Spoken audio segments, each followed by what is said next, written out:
আসসালামু আলাইকুম। সংবাদে আপনাদের সবাইকে স্বাগত জানাচ্ছি। আমি ফিরোজ তোহা। শুরুতেই সংবাদ শিরোনাম। বাংলাদেশের সর্বশেষ গুরুত্বপূর্ণ আপডেট সংবাদে আপনাকে স্বাগত। শুরুতেই সংবাদ শিরোনাম, পরে বিস্তারিত। প্রথমেই জানাবো, আগামীকাল জাতির উদ্দেশ্যে ভাষণ দিতে পারেন প্রধান উপদেষ্টা। পবিত্র ঈদুল আজহা উপলক্ষে শুক্রবার জাতির উদ্দেশ্যে ভাষণ দিতে পারেন প্রধান উপদেষ্টা ড মোহাম্মদ ইউনূস। সরকারের উচ্চপদস্থ সূত্র বৃহস্পতিবার আমার দেশকে এই তথ্য নিশ্চিত করেছে। সূত্র জানিয়েছে, ঈদুল আজহা উপলক্ষে ভাষণ হলো এতে সমসাময়িক রাজনৈতিক ইস্যু সহ বিভিন্ন গুরুত্বপূর্ণ বিষয় স্থান পাবে। গত ঈদ উল ফিতরেও জাতির উদ্দেশ্যে ভাষণ দিয়েছিলেন অন্তর্বর্তীকালীন সরকারের প্রধান উপদেষ্টা অধ্যাপক ড মোহাম্মদ ইউনূস। জানাবো, ইসরায়েলি হামলায় গাজায় 4 সাংবাদিক নিহত। গাজা শহরের আল আহলি আরব হাসপাতাল প্রাঙ্গণে গণমাধ্যম কর্মীদের একটি দলকে লক্ষ্য করে ইসরায়েলি হামলায় অন্তত 4 জন নিরীহ ফিলিস্তিনি সাংবাদিক নিহত হয়েছে। স্থানীয় সাংবাদিকরা মিডল ইস্ট আইকে এই খবর জানিয়েছে। স্থানীয় সূত্র অনুসারে আজ কোনো পূর্ব সতর্কতা ছাড়াই এই হামলা চালানো হয়েছে। এরপর জানাবো, 2 জিম্মির মরদেহ উদ্ধারের দাবি ইসরায়েলের। ফিলিস্তিনের স্বাধীনতাকামী সংগঠন হামাসের হাতে বন্দী 2 জিম্মির মরদেহ উদ্ধার করেছে ইসরায়েলি সেনাবাহিনী। আজ দেশটির প্রধানমন্ত্রী বেঞ্জামিন নেতানিয়াহু এই দাবি করেছেন। বার্তা সংস্থা রয়টার্স বলছে, উদ্ধার হওয়া 2 জন হল জুডিথ ওয়েস্টাইন হাগাই এবং গাদি হাগাই। তারা স্বামী স্ত্রী ছিলেন। এদিকে বাংলাদেশের সঙ্গে ভারতের চরম বিতর্কিত কর্মকাণ্ড উঠে এলো বিবিসির প্রতিবেদনে। নরেন্দ্র মোদী ভারতে মুসলমানদেরকে গ্রেপ্তার করে তারপর বাংলাদেশি বলে তাদেরকে সীমান্ত দিয়ে পুশিন করছে। এ বিষয়ে বিবিসির একটি প্রতিবেদন প্রকাশিত হয়েছে, যেখানে নরেন্দ্র মোদীর মুখোশ খুলে দিয়েছে বিবিসি। এ বিষয়ে গুরুত্বপূর্ণ সংবাদ জানাবো, সঙ্গেই থাকুন। এবারে জানাবো, কাশ্মীর সীমান্তে গ্রামবাসীকে অস্ত্রের প্রশিক্ষণ দিচ্ছে বিএসএফ। ভারত নিয়ন্ত্রিত জম্মু কাশ্মীরের সীমান্তবর্তী এলাকায় বসবাসকারী গ্রামবাসীদের অস্ত্রের প্রশিক্ষণ দিচ্ছে দেশটির প্রতিরক্ষা বাহিনী বিএসএফ। কর্মকর্তারা বলছেন, মূলত আত্মরক্ষার ক্ষেত্রে সব কৌশল শেখানো হচ্ছে।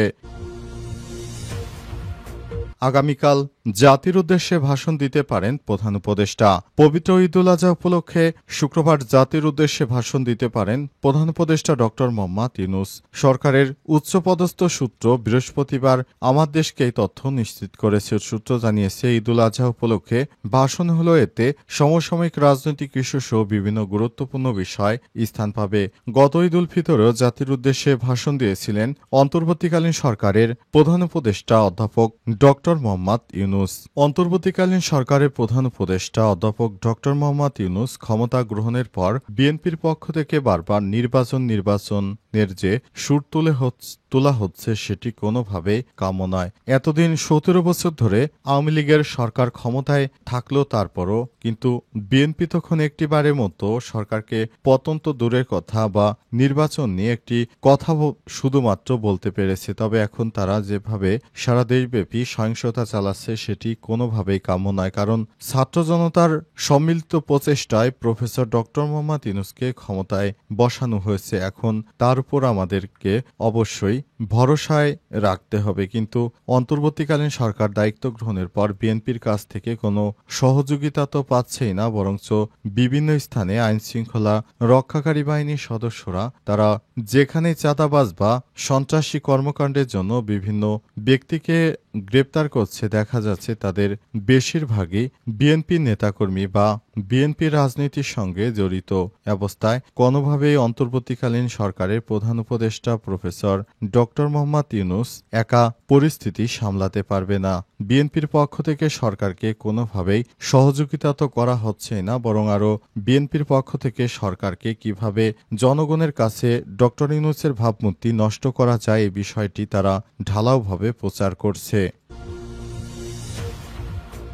ইসরায়েলি হামলায় গাজায় 4 সাংবাদিক নিহত। গাজা শহরের আলী আরব হাসপাতাল প্রাঙ্গণে গণমাধ্যম কর্মীদের একটি দলকে লক্ষ্য করে দখলদার ইসরায়েলি বাহিনী হামলা চালিয়েছে। অন্তত 4 জন নিরীহ ফিলিস্তিনি সাংবাদিক নিহত হয়েছে। স্থানীয় সাংবাদিকরা মিডল ইস্ট আইকে খবর জানিয়েছে। স্থানীয় সূত্র অনুসারে আজ সকালে কোনো পূর্ব সতর্কতা ছাড়াই এই হামলা চালানো হয়েছে। ইসরায়েলি এই হামলায় ফিলিস্তিন টুডে টিভির সংবাদদাতা সুলেমান হাসাস এবং আলোকচিত্রী ইসমাইল বাদা শামস নিউজ এজেন্সির আলোকচিত্র শিল্পী সামিরুল রিফা এবং আল আরাবিয়া টিভির আলোকচিত্র আহমেদ কালজা নিহত হয়েছে। ফিলিস্তিন টুডে সাংবাদিক ইমাদ দালল ও ইসরায়েলি হামলায় গুরুতর আহত হয়েছে। তাকে দ্রুত নিবিড় পরিচর্যা ইউনিটে পাঠানো হয়েছে।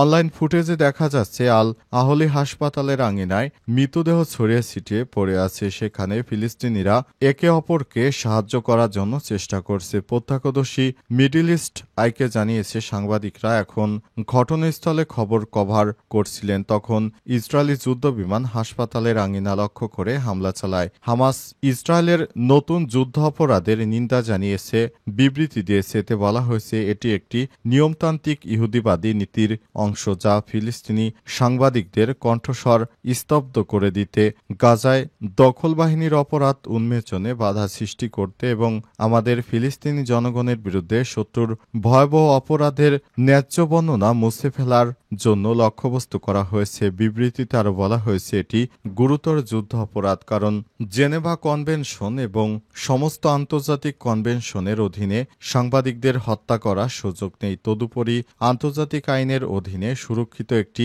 বেসামরিক হাসপাতালে বোমা হামলা চালানো হয়েছে।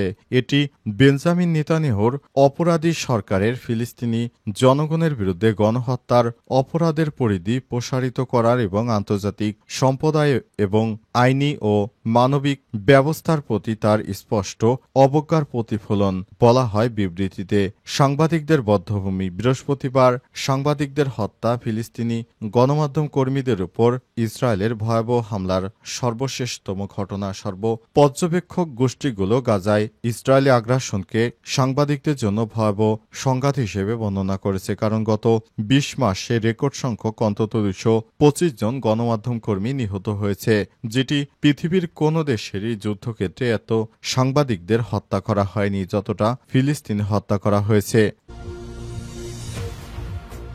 2 জিম্মির মরদেহ উদ্ধারের দাবি ইসরায়েলের। ফিলিস্তিনের স্বাধীনতাকামী সংগঠন হামাসের হাতে বন্দী 2 জিম্মির মরদেহ উদ্ধার করেছে ইসরায়েলি সেনাবাহিনী। আজ দেশটির প্রধানমন্ত্রী বেঞ্জামিন নেতানিয়াহু এই দাবি করেছেন। বার্তা সংস্থা রয়টার্স বলছে উদ্ধার হওয়া 2 জন হলেন জুডিথ ওয়েস্টাইন এবং গাদি হাগাই। তারা স্বামী স্ত্রী ছিলেন। ইসরায়েলি সেনাবাহিনীর এক বিবৃতিতে জানিয়েছে গাজা উপত্যকার খান ইউনিস এলাকা থেকে একটি বিশেষ অভিযানে তাদের মরদেহ উদ্ধার করা হয়েছে। 2টি মরদেহ উদ্ধারের পর 56 জন জিম্মি এখনও হামাসের হাতে বন্দী রয়েছে, যাদের অর্ধেকেরও কম জীবিত বলে অনুমান করছে ইসরায়েল। ইসরায়েলি সংবাদ মাধ্যম জেরুজালেম পোস্ট সেনাবাহিনীর বরাতে জানিয়েছে আজ ভোরে শিনবেট এবং আইডিএফের গোয়েন্দা তথ্যের সহযোগিতায় পরিচালিত একটি বিশেষ বাহিনীর অভিযানে জিম্মি জুডিথ ওয়েস্টাইন হাগাই এবং তার স্বামী গাদি হাগাইয়ের মরদেহ উদ্ধার করেছে আইডিএফ। 2023 সালের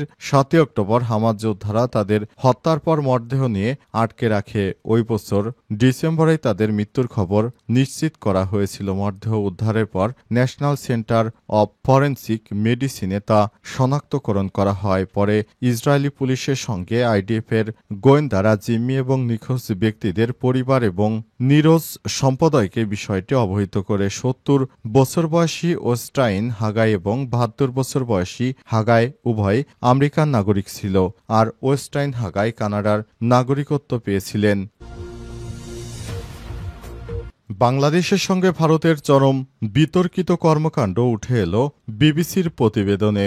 ভারতের আসাম রাজ্যের 58 বছর বয়সী সোনা বানু আজও আতঙ্কে কাঁপেন। 25শে মের সেই দিনের কথা ভেবে তিনি জানেন ওই দিন স্থানীয় থানায় তাকে ডেকে নিয়ে যাওয়া হয়। পরে তাকে বাংলাদেশ সীমান্তের এক স্থানে নিয়ে যাওয়া হয়, যেখানে বন্দুকের মুখে তাকে আরও প্রায় 13 জনকে বাংলাদেশে পুশিন বা ঠেলে পাঠানো হয়। সোনা বানু আরও বলেছেন, আমাকে কিছু না জানিয়ে ওরা ঠেলে বাংলাদেশে পাঠিয়ে দিল। আমি 2 দিন না খেয়ে না পানি খেয়ে হাঁটু জল পোকামাকড়ে ভরা মাঠে পড়েছিলাম।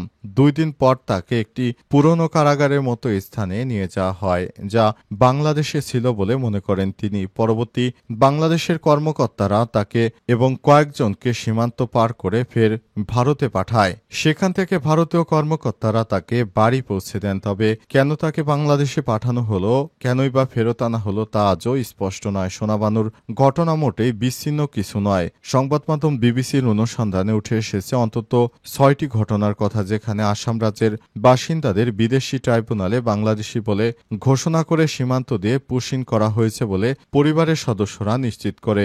ভারতের বর্ডার সিকিউরিটি ফোর্স বা বিএসএফ, আসাম পুলিশ বা রাজ্য সরকার এ বিষয়ে বিবিসির প্রশ্নের জবাব দেয়নি। হিন্দুত্ববাদীরা বাংলাদেশে মুসলিমদেরকে ধরে ধরে পাঠিয়ে দিচ্ছে।